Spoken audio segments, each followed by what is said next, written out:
And obviously at the time I arrived, I came from, so I'd sort of gone from Bosnia to Serbia and back again and all of that. And having the sort of the funny name that I do, the last name, people go, well, where's that from? And of course you say where you're from. At the time, my teacher said, I thought you were all troublemakers. And I went, but I'm a good student.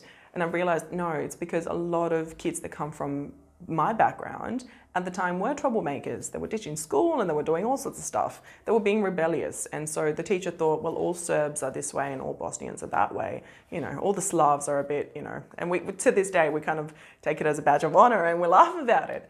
But I think right now, similar conversations are happening, but a lot more sinister because we're talking about terrorism and Muslims. We're talking about African gangs. Like we're talking about, yes, at the time we were talking about gangs and Slavs, but they seem to be proud of it.